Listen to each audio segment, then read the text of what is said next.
Translation: homes from which guests go away without having been received, even with an offering of a little water, are like those holes in the field, which are the homes of jackals. A short purport by Srila Prabhupada. In a field, there may be holes made by snakes and mice. But when there are very big holes, it may be supposed that jackals live there. Certainly, no one goes to take shelter in such homes. Thus, the homes of human beings where atithis, uninvited guests, are not properly received are like the homes of jackals. Om Jnanatimirandasya Jnananjana Shalakaya Chakshurun Militam Jena Tasmai Shri Gurave Namaha. Nama Om Vishnupadaya Krishna Prasthaya Bhutale Srimate Bhaktivedanta Swaminiti Namine. Namaste Saraswati Deve Gaudavani Pracharine Nirvasesha Shunyavadi Paschata Dejatarine Vancha Kalpatarubhyascha Krupa Sindhubhaivacha Patitanam Pavanebhyo Vaishnavebhyo Namo Namaha. Hare Krishna. Taking the blessings of all the Vaishnavas, especially Mother Kalangana and Smarahari Prabhu here, to try and speak some words on this verse in purport. This of course is Kasyapa Muni. He is speaking to Aditi in this verse. And just in the last verse before this, where I was told Ananda Chaitanya gave a wonderful class on Friday, the verse was Kasyapa Muni saying, I wonder whether, because of being too attached to the members of your family, you failed to properly receive uninvited guests, who therefore were not welcomed and went away. And today it continues, homes from which guests go away without having been received, even with an offering of little water, are like those holes in the field, which are the homes of jackals. So we're continuing here in this chapter where Aditi is grieving because of the demigods having lost their positions, and Kasyapa Muni has just woken up from his meditation, and he's wondering why she's so aggrieved, and he's finding different reasons why she may be aggrieved. Not jumping to the conclusion, what's wrong with you? Slowly going through the process of so many things that perhaps could have gone wrong, and then finally she answers, and then later on, of course, she wants her sons to come back into the realm of overseeing the universe. So he recommends that the Payavrat process of worship, which will come later on, is the only way, by pleasing the personality of Godhead, that is the only way you can get the Devatas to once again be in charge of the universe. So that's a broad summary. Today also is the appearance day of Madhvacharya, great Acharya in our line. It's also the day which is Ram Vijay Utsava, which is the day when Ravana met his end, and we're fortunate we have Lord Ram with us here.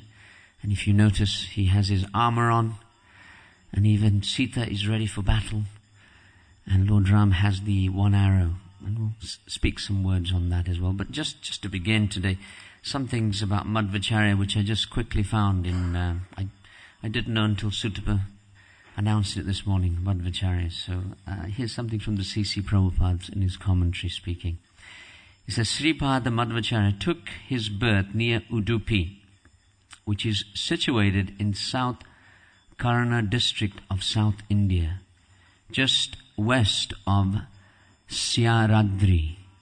This is the chief city of the South Karna province and is near the city of Mangalore, which is situated in the south of Udupi. Near the city of Udupi is a place called Pajika Kshetra, where Madhvacharya took his birth in a Shivali Brahmana dynasty as the son of Madhya Gela Bhatta in the year 1040. In his childhood, Madhvacharya was known as Vasudev, and there are some wonderful stories surrounding him. It is said that once, when his father had piled up many debts, Madhvacharya converted tamarind seeds into actual coins to pay them off. It's a great siddhi to have. Good collector. When he was 5 years old, he was offered the sacred thread. A demon named Mahiman lived near his abode in the form of a snake, and at the age of 5, Madhvacharya killed the snake with the toe of his left foot. When his mother was very much disturbed, he would appear before her in one jump. He'd given a benediction to his mother that whenever she wanted him to come, he would appear just like that in one jump. He was a great scholar even in his childhood, and although his father did not agree, he accepted, are we ready for this, everyone? He accepted sannyas at the age of 12. I think Sankaracharya was 5, he's 12, a little further up. Upon receiving sannyas from Achyuta Prakash, he received the name Purna Pragna Tirtha. After traveling all over India, he finally discussed scripture with Vidya Shankara, the exalted leader of the Sringari Math. Vidya Shankara was actually diminished in the presence of Madhvacharya. Accompanied by Satyatirtha, Madhvacharya went to Badrik Ashrama. It was there that he met Vyasa and explained his commentary on the Bhagavad Gita before him. Thus he became a great scholar by studying before Vyasadeva. So just some thoughts on Madhvacharya there. Great personality. And of course, as the Acharyas speak on this, that both Ramanuja and Madhva, they're all expansions of Lord Ram and his entourage. So Ramanuja is the incarnation of Lakshman, and Madhvacharya is considered the expansion of Hanuman. And hence, he could jump in one step, like Hanuman did. Same thing. He would jump whenever his mother wanted him. He would appear before him. So same here. He's also considered an incarnation of Vayu, which is very, very similar as well. So we can remember him on this occasion. And today's verse was really continuing on from what Ananda Chaitanya had spoken about. Atithi, the unexpected guest that may arrive. And Prabhupada speaks of this, that if by chance a man has no guests, the Vedic custom is prescribed that he should go out into the street and call out, "Is anyone hungry? Please come and dine with us." Prabhupada's exact words. So, of course, in the Vedic society, even an enemy is seen as Krishna's representative. An unexpected guest is Atithi. He especially provides the host with the opportunity to think, maybe this guest has been sent by the Lord himself. So this is the consciousness. And Prabhupada is speaking that. And the Taittiriya Upanishads, the statement is there that Atithi Devo Bhava, which means a guest is as good as God. And Lord Ram, which is, again, interesting, we are speaking on that occasion. He speaks of it that even an enemy should be received with hospitality. And that statement is there when Vibhishan, he comes to surrender. And the Vanaras say, don't welcome him. He's one of the Rakshasas. He may be a spy. He may be so many things. we shouldn't welcome in. And Lord Ram, he speaks on this, and he says that if a person comes seeking shelter, then one must offer him all protection, even at the cost of one's own life. Very high principle. And if that guest is turned away, this is Lord Ram speaking, and that guest perishes as a result of being turned away, then that guest will take all the pious merits of the person that turned him away. You lose all your pious credits, and he gets it, or that person gets it. And great sin is incurred by that neglect. Lord Ram was speaking in this way to the Vanara army. And then he concludes with his famous verse, which we often hear, that Sakrid eva prapano yash tavashmiti cha yachati abhayam sarvadi tasmai dadami etad vritam mama. Which is very famous. He says, if a person comes to me saying, I am yours, only once, then I shall give him abhaydan, which is called, I shall give him courage and protection from all danger forever after. This is my solemn vow made here before all of you. Even if Ravana himself came to me, I will not refuse him shelter.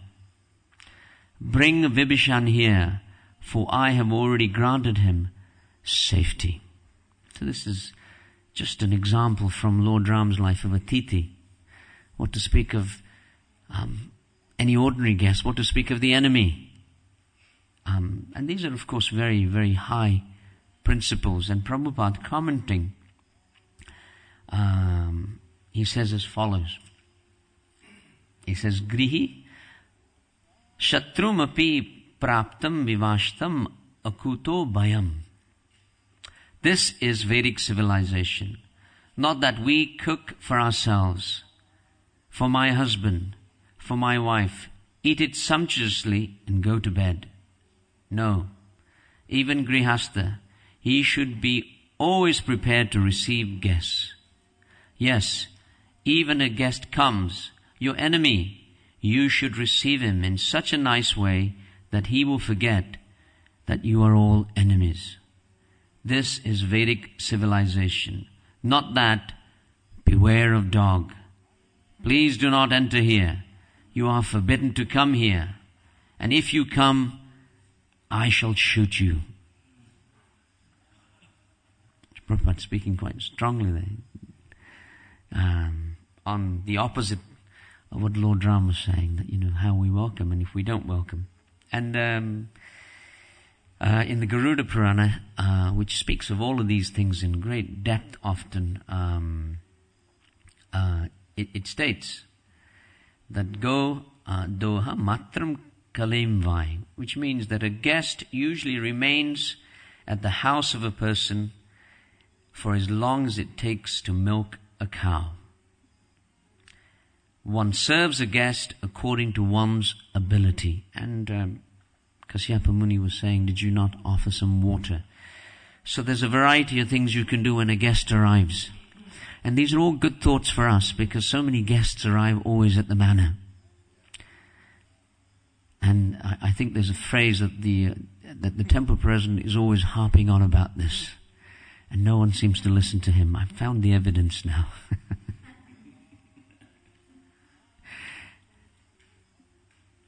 And the Manusmriti said that you welcome that person with warm words. And generally the problem with all of us is that we don't think it's our service to welcome anyone in this building. And either we're looking on the floor so that we don't notice the guests, or we were rushing past them so someone else will talk to them. But actually it's everyone's duty, according to Prabhupada, because we're the residents of this house. So it is our duty to welcome all the guests. It may not be anything, it may be just some warm words as a beginning. Hare Krishna, welcome. And then you can be on your way. Or if it's your duty here as the guest master, or anyone that has some time, Manusmriti says that you offer a sitting place. We have lots of mats. We have some settees next door. You can offer a sitting place. And after, as Kasyapa Muni was saying there, then you can offer some water. These are all free items, by the way. There's no cost involved. And then the next item, if you can do, it is said that you offer some prasadam. You can offer some prasadam. So we always have something at the reception that you can offer to that individual. So if you don't know where to get any, at the reception there's a big jar of sweets.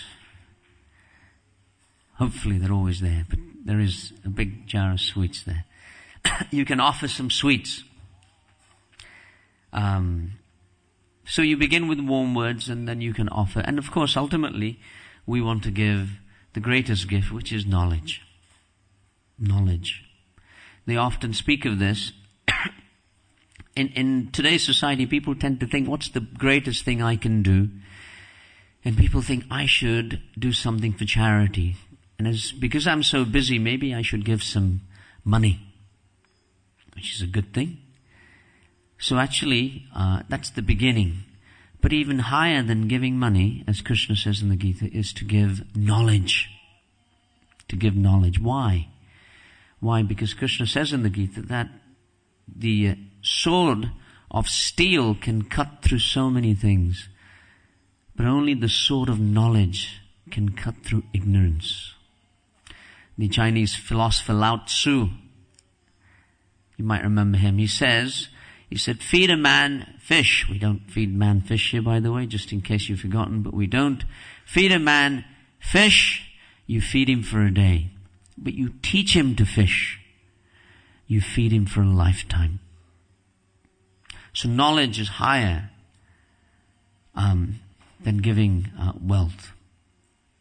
But even higher than giving knowledge is to give character and values. To give character and values. This is even higher. And that's why we're all here. We're trying to give character and values to all those that come in. Through the many, many courses that we're having. And the wonderful news is that yesterday, nearly 200 people were being educated here in the morning. From the young children in the Krishna Club to individuals that started off the Explore, or they had gone on to the Gita Life, or they'd gone on even higher to the Bhakti Shastri, or others who'd even gone on to the Bhakti Vaibhava. The complete spectrum of knowledge, imagine.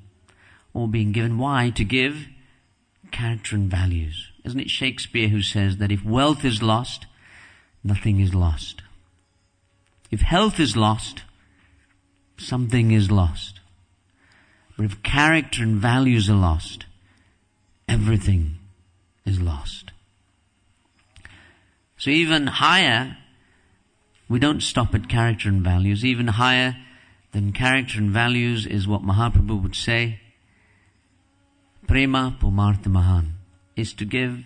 First you have to begin with affection for each other, love for each other, and then you can go on to Prema Pumartha Mahan, love of God. It's the highest thing we can give. So just some thoughts here, and what's the difference between serving Atithi, the guests, and serving the Vaishnavas? It's always a question. Bhaktivinoda Thakur, he speaks on this, and he says that there are two sevas. There is Atithi seva, and there is Vaishnava seva. Atithi means the unexpected guest that may arrive. And there is the Vaishnava seva, which we should be doing every day. And he says, for Vaishnava householders, they have to do both. Because often we may say, well, we're Vaishnavas, we don't need to worry about all these other rules and regulations. So Bhaktivinoda Thakur says, no, you have to. You have to serve the Atithi first. And because you're a Vaishnava, you should serve Vaishnavas equally as well. This is a very important principle. Bhaktivinoda Thakur then goes on to say that Krishnera samsara kari chadi anachar, which means that if you want to enter the spiritual world, practice being in Krishna's family in this world. If you want to enter the spiritual world, practice being in Krishna's family in this world. And that's what we're trying to do. We're trying to, and it's not an easy task.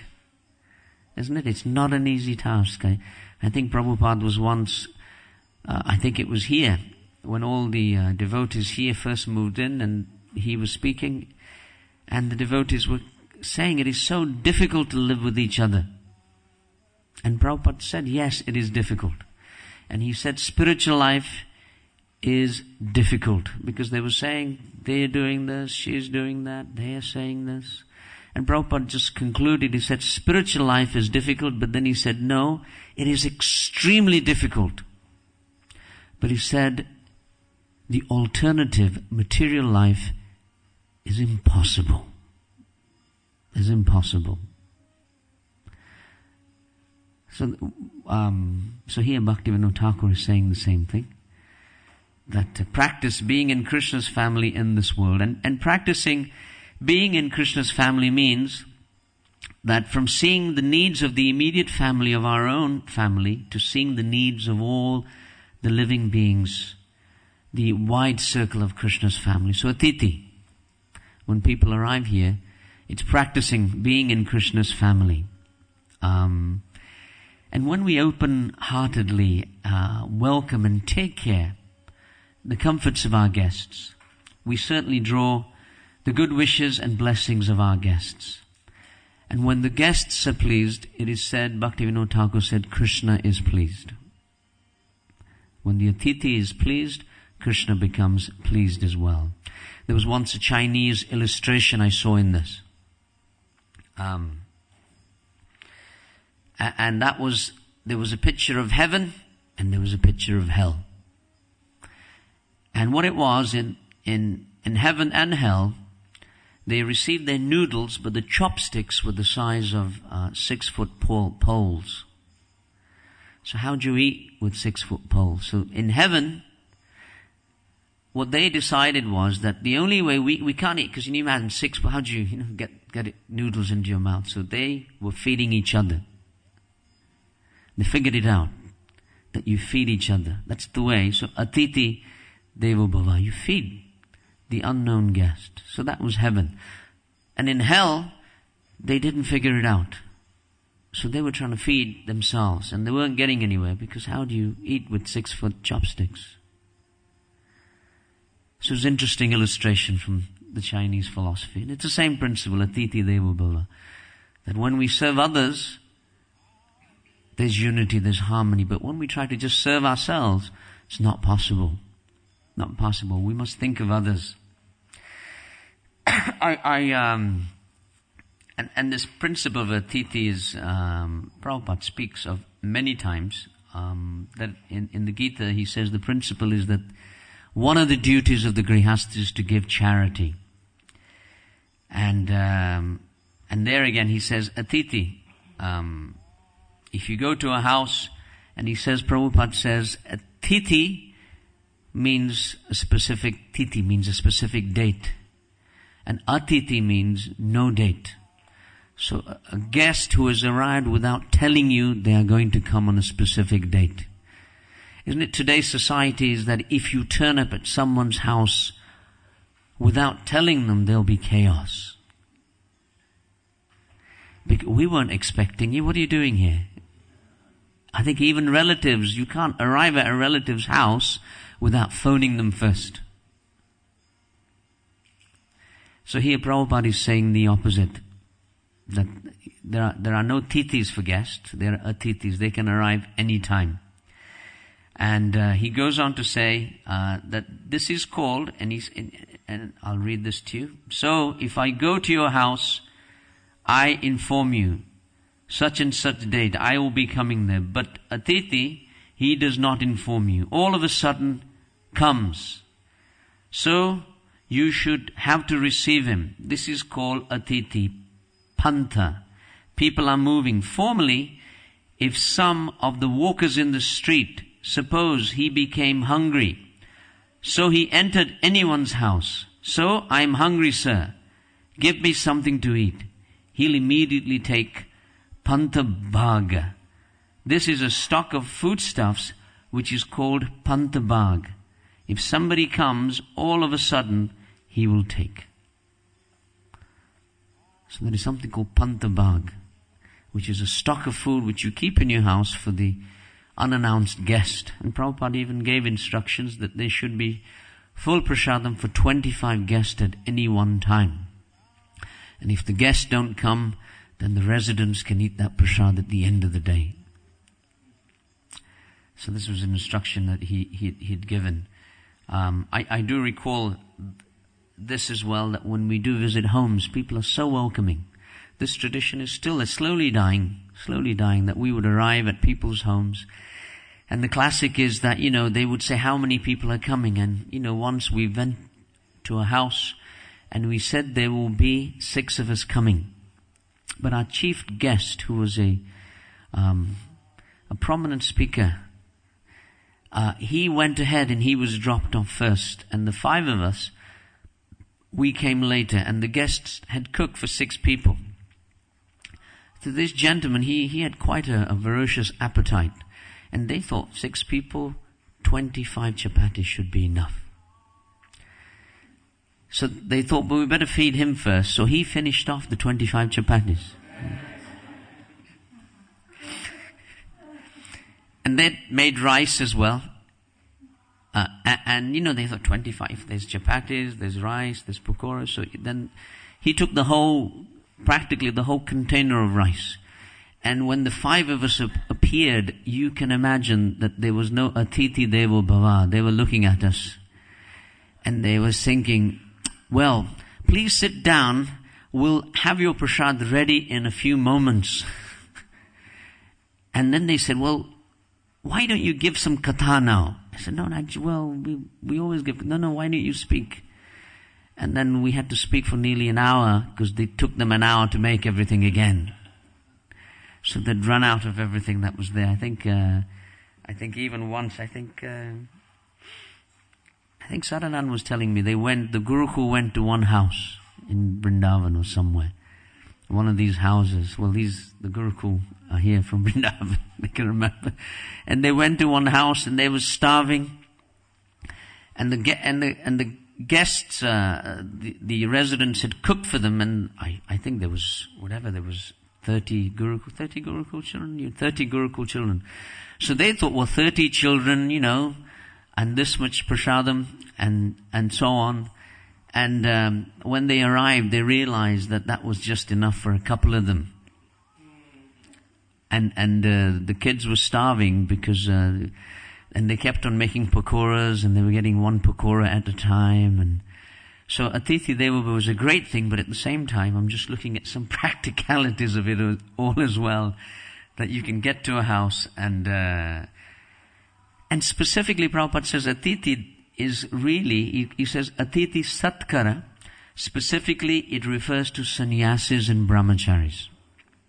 Because he says sannyasis go begging door to door. And it is specifically referring to them. And they should not collect more than is necessary. And then Prabhupada says that the sannyasi goes to the house of a brahmana, a kshatriya, or a vaishya. But he will not go to the house of the lower classes. Why, he says, is because the sannyasi can only eat where the shalagram is being worshipped. And the shalagram is only worshipped by the Brahmins, the Kshatriyas, and the Vaishyas. The family shalagram, he says. The others will not have. So sannyasi he's speaking about, not the uninvited guest, but specifically sannyasi. And then he goes to say that this is called madhu kari. Just like a madhu, a bumblebee, will collect a little from each flower, and then it will make the honey. He said, similarly, a sannyasi will only take a little from each house. What was our motto? A little from a lot, wasn't it? The book distribution motto. So it's the same thing here. That we will take a little. And you know, actually, this culture was very much even in the West. In the 60s and 50s, nobody used to lock their doors. And I think still up north, they leave the doors a little open. Jai Shri Radha Gokulananda.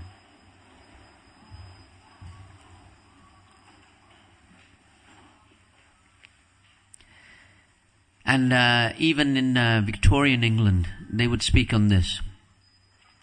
The culture very much was, the fact was, marriages were arranged. And anyone who was hungry, you could knock on anyone's door.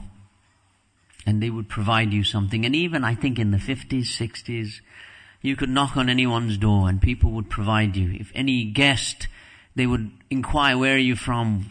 What are you doing?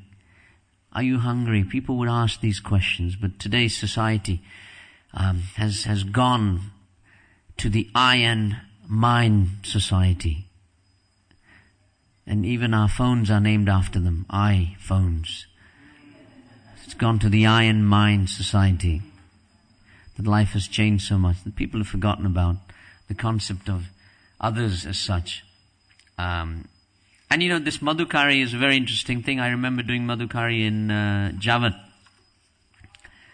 And at midday you would go, and well, midday is 11 o'clock there. You would, and all the Brijbasis, they're making their big chapatis, thick chapatis. And you can do Madhukari. You would knock on the door, and they would welcome you in. And they would give you one chapati, and you would go to the next house, and they would give you a little sabji on top of that. In another house you would go, and they would say, come and sit down. So we were doing this. We were knocking on the doors. We were trying to, we thought we were Brijbasis, so we thought we would knock on all the doors. And we ate like that for a few days. And everyone was very welcoming. That before they ate, anyone could come on their door and knock, and they would receive. So these are very poor people. But still, whatever little they had, they wanted to share.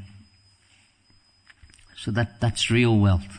Real wealth. And whatever little you have, you want to share it with others. And examples of Atiti are great in the Bhagavatam. We hear of the Pandavas, and they received the great Atiti. Who did they receive in exile? Anyone remember? Yeah, Durvasa came along with all of his disciples, 10,000 of them.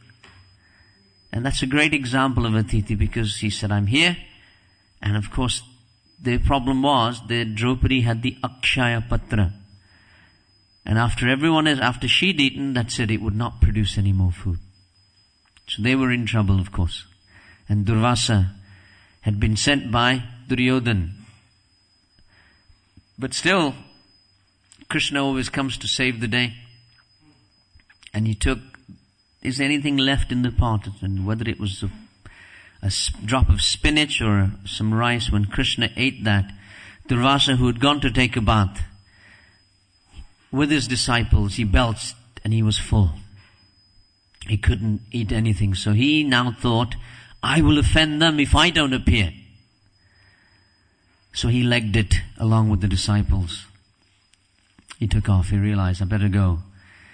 Even Ambarish had the same thing, yes?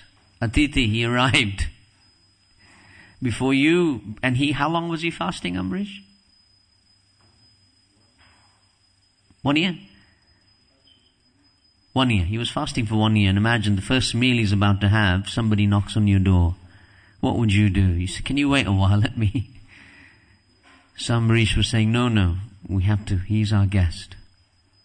So these stories are meant to inspire us. We may not be up to the mark, but they're meant to inspire us. That at least we know what the goal is. We may not be able to get there, but at least we know what it is. So at least we can mentally act. Even Jagannath Mishra, he had Atiti. The Brahmana appeared at night, knocked on the door. And immediately Jagannath Mishra offered him a house, and his shalagram had not been offered anything, of course, so he offered him food items to cook. So again, another example. Middle of the night, the Brahmin came and he said immediately, here is everything for you. Lord Shiva's, one of Lord Shiva's name, it's the 665th name as in the Shiva Sahasranam. His name is Atithi, he's the guest. And then hence it said that the guest, uninvited guest who arrives at your door is Lord Shiva. And he's coming to see how you behave. So often Prabhupada would say the demigods are coming and they're interacting. So who knows, the next person that knocks on your door, who knows who they may be. So, but a Brahmana who stays, and the Atithi only stays for one night. If he stays longer, then he's no longer considered the Atithi, actually. But if a Kshatriya goes to a Brahman's house, he's not considered Atithi. Or a Vaishya goes, or a Sudra goes, or a friend or a relative goes, they're not considered Atithi, according to Hari Bhakti Vilas. So I thought we'd speak a little bit about Ram Vijaya Utsava as well, but there was a great story which relates to it, to Atithi, which is when Sita was in the forest, and we remember Maricha came, and Ram left. Ravana disguised himself as the Atithi. And he arrived at the cottage. And when he arrived, we know the story very well. So Chaitanya Mahaprabhu was once in the house of a devotee. And he was a Vaishnava in the Ramanuja line. And he was very shocked to hear about the abduction of Sita. And he said to Chaitanya Mahaprabhu that, I'm fasting. You eat, but I'm fasting. He said, why are you fasting? He said, I've heard that Mother Janaki was kidnapped. And rather than hear that, I would rather kill myself. And hence, I'm not eating. So Chaitanya Mahaprabhu was trying to explain to him. And he said, no, she is Chinmayi, consciousness personified, not having the body composed of any material elements. Sita's body is not made of flesh and bones. What to speak of forcibly being carried away by Ravana? She cannot even be touched by Ravana.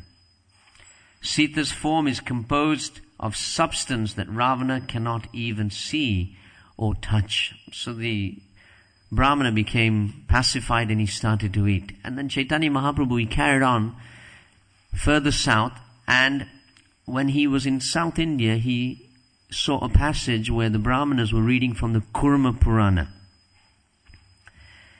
And there it's mentioned that Ravana did not steal Sita. And there the passage is given that she took shelter of entering into Agni. And Agni, or the fire god, he took her and he replaced her with the imitation Sita. So Mahaprabhu, he ordered, he said, copy this page and cut out the original page. I want to show this to the Brahmana. So that's nowhere in the Ramayana. But that story of Atithi, just connecting it to today's verse to try and keep with the theme here, was that when Ravana came, when Lakshmana left, he, of course, did the Lakshmana Rekha. The Lakshmana Rekha is made of the Agni Ashtra. And it's the fire weapon. So she was told never ever cross the line, if you remember. And of course she accused him. She said simply, you're not going to Ram's rescue. Why? Because you wanted to marry me. Of course, Lakshman's famous quote is there at that time. He said, there is atonement for killing a Brahmin. Which, as we hear, we don't want to kill Brahmins, but there is atonement in the scripture. But he said, but there is no atonement for ingratitude. There is no atonement for ingratitude. So, playing on that, Ravana, of course, so he created this Lakshman Rekha. And when Ravana tried to get in, he couldn't get in. And Ravana, his enticement was that I am a Naishtika sannyasi, I cannot enter a house. They don't enter the house, they enter the foot of the house, the doorstep of the house. They will not enter the house. So he said, I will not enter your house. And she said, well, I cannot come out. Then he said, well, I am going to defame the son of Dasarath, that he is such a miser that he will not even give charity. So Sita said, my husband's reputation will be ruined. So it was only because of that. She didn't go out for any other reason, because her husband's reputation was going to be ruined. And when she crossed the line, because it was the Agni Ashtra, Agni Dev appeared, and he took her back to his abode, and he replaced her with the Maya Sita. And the whole story is really about the Maya Sita after that. And at the end of the Ramayana, Lord Ramachandra, when he was said, now Sita is rescued, Lord Ramachandra's words were, she can go wherever she wants. So everyone said, how can you say that? We've been fighting for all of these years. Why? And what he meant was that she is actually the illusionary Sita. Then she can go wherever she wants, because the real Sita has to come back. And of course, the Agni Pariksha was all about that Sita, Agni brought back the original Sita back at that time, so that the real Sita could come back. The Ramayana, just to speak about this famous pastime of killing of Ravana. And there are 3 aspects to it. The Ramayana is divided into 7 parts, or khandas, or 7 books. And each one progressively tells the story. The first one is called Balakand. It's 77 chapters. Ayodhya Kand is the next one, 119 chapters. It goes next to the battle, which is Aranya Kand. The forest. Aranya is the forest. Then the meeting with Sugriva is called Kishkinda Kand. And then the glories of Hanuman, they are very famous. They are the Sundara Kand. And finally the battle, which is what we talk about today, is called Yuddha Kand, but there is also something called the Uttara Kand, which is Love and Kush. So total number of chapters is 645, and the total number of verses in the Ramayana are 24,000, bigger than the Bhagavatam. So that's the Ramayana in perspective. And specifically, Ravana, his benediction was his 10 heads. So his 10 heads, they represent as follows. Interesting. Kama, which is lust. Krodha, which is anger. Moha, which is attachment. Lobha, which is greed. Mada, which is pride. Matsarya, which is jealousy. Swartha, which is selfishness. Ananya, which is injustice. Amanvata, which is cruelty. And finally, the 10th head is ahankara, or ego. These are the 10 heads. These are the 10 anarthas which are described, which in our scriptures. But these are the 10 heads that he had. There were predictions which were there that if 3 things happen, Ravana, you will lose your kingdom and you will die. And the 3 things were that if a monkey comes and he burns down your city, you know that you will die. And who was that monkey? Hanuman came along. And the second part was that if a monkey comes and you cannot lift his toe, then you know you will die. And who was that? Angad. He couldn't lift his toe. He said, if you want to battle with Ram, you try and lift my toe. If you can't lift my toe, how will you defeat Ram? He couldn't lift. And this third prediction that was made, that when a monkey comes and he spits in your face. And who was that? That was Sugriva. Sugriva, he spits in Ravana's face before the battle. So the demise of Ravana is in 5 stages, and I'll finish with that as a meditation for this class, very simply. It begins with Indrajit. The first stage is that when Indrajit defeated Lakshman, and Lakshman was sent into this nidra, deep sleep, And Sushain, who was the Ayurvedic, the Kaviraj of the demons, he said the only thing that can save him is something called Sanjeevani. So as we know, Hanuman was sent to get Sanjeevani. And he said, how do I know it's Sanjeevani? And they said the Sanjeevani has a sparkle on it. Everything else doesn't have a sparkle. So when he got to the mountains and he saw that the sages were meditating, the sages realized that Hanuman had come to get the Sanjeevani. Now Sanjeevani is such a powerful thing that if you took one leaf of Sanjeevani, you would not have to eat, drink, or sleep for 5 years. That's one leaf. So, it was a treasure of the sages for meditating for thousands and millions of years. That's what they did.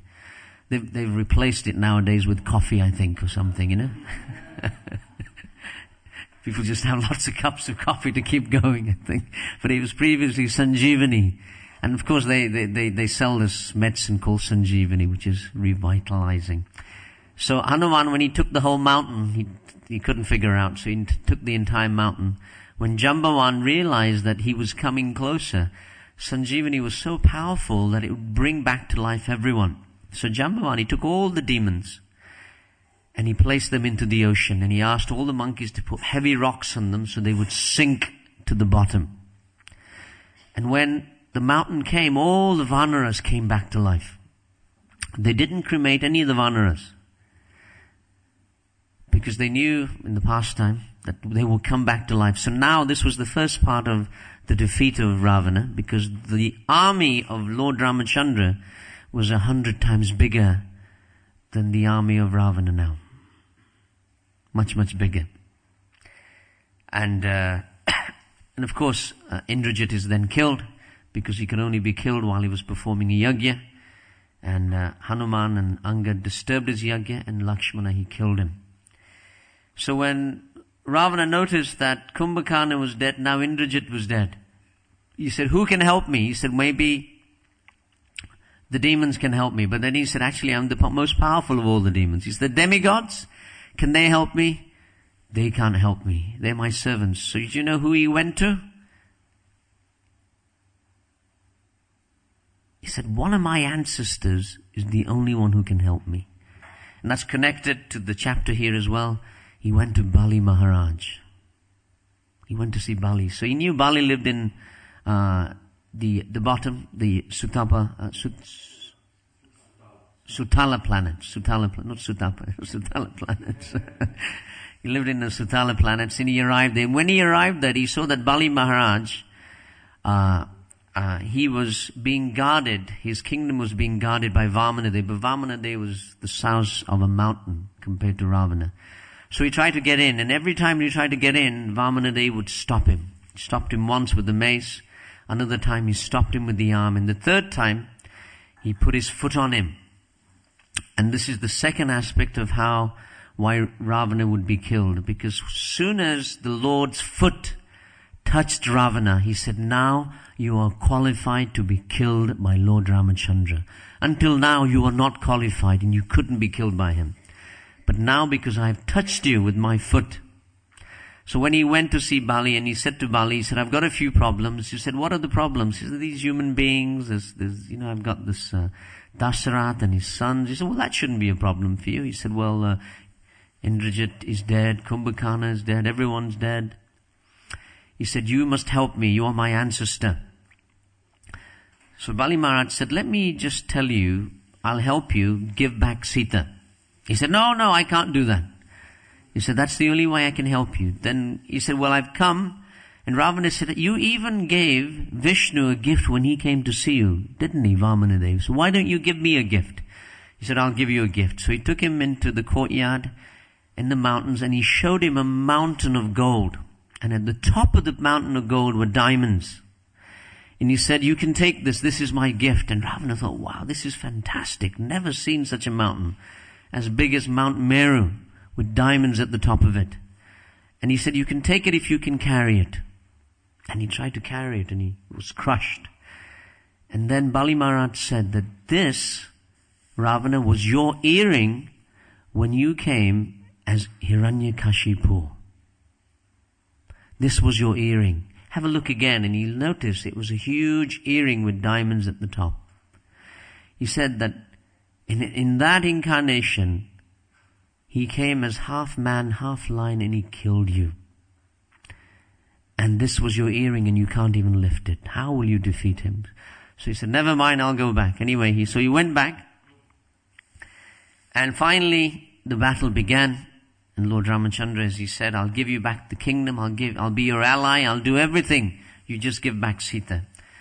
And he didn't agree. So then Indra, he gave his chariot to Lord Ram.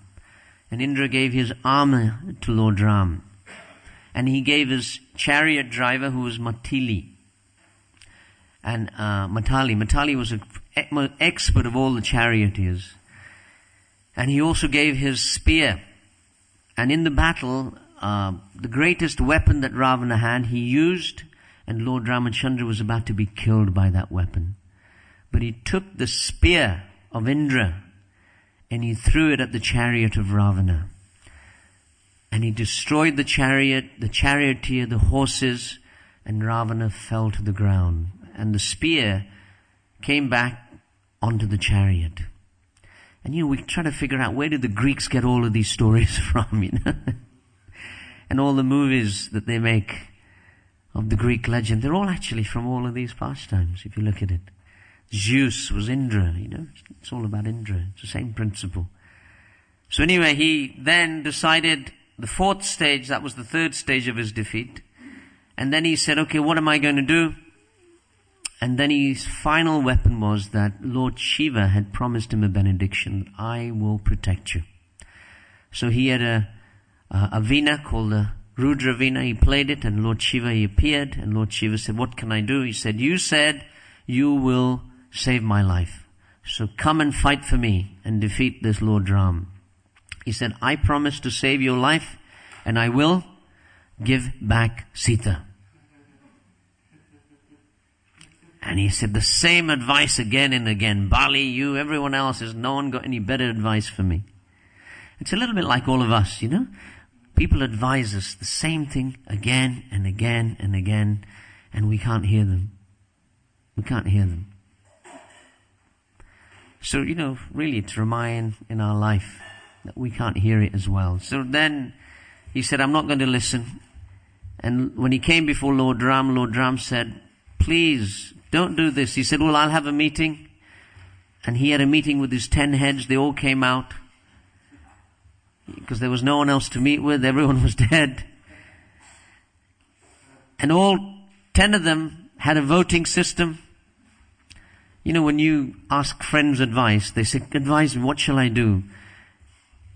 And all the friends will say, do this. So Ravana, all 9 of the heads said, give back Sita. And the only head, which was him, which represented lust, said, no. You have to fight. You win.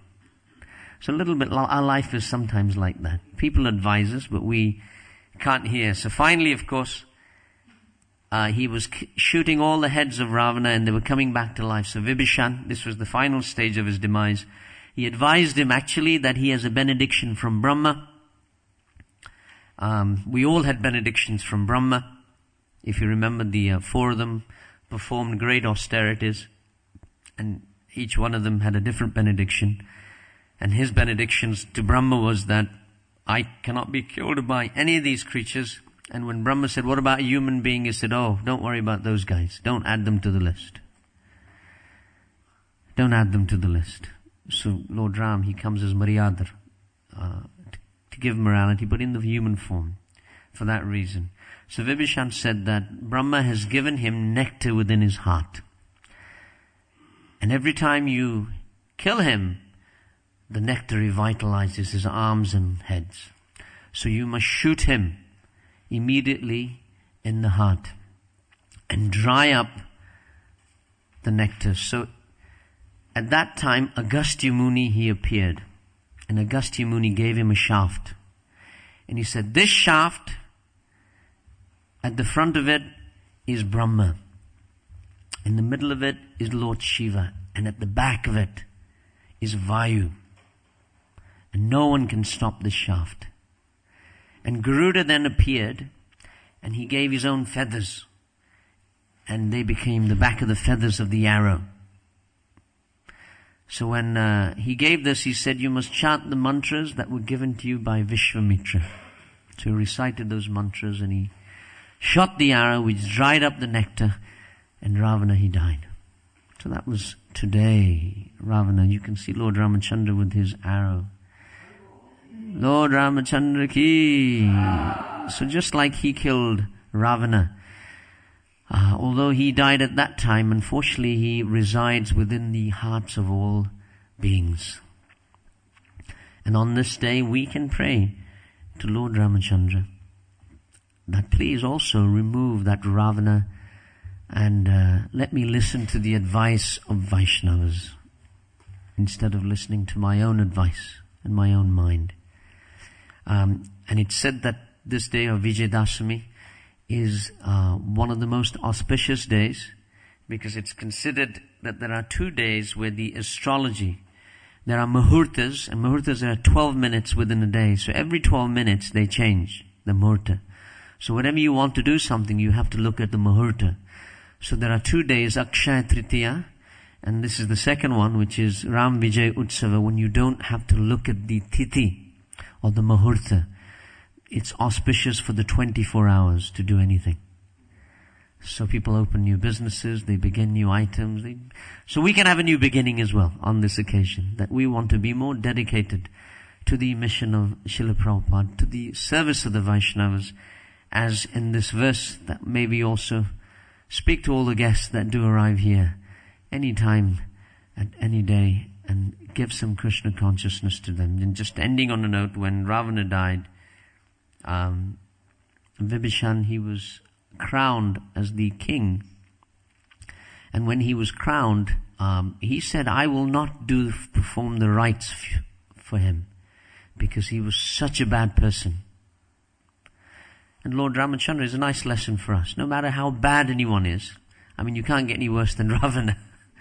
He said, although his body was bad, the soul was pure. And hence, it is our duty to perform the last rite. So that was very important. But he said, I may perform it, Lord Ram, but now you'll go back to Ayodhya. I will miss you tremendously. And Lord Ram, he promised him at that time that I will give you the deity of the Ikshvaku dynasty, so you will always remember me. Lord Brahma had given a deity to the Ikshvaku kings at the beginning of creation. And that deity is the deity of Ranganath. If you go to Ranganath, Lord Vishnu lying on Anantashesh. It was personally carved by Brahma. And Lord Ramachandra, he gave this deity to Vibhishan, and that was handed down, and it's still there. If you go to Sri Rangam, you will see that deity, the oldest deity in creation, fashioned by Brahma and worshipped by Lord Ramachandra. Go to Brahmanandi. We have run over time, but thank you very much. Hare Krishna.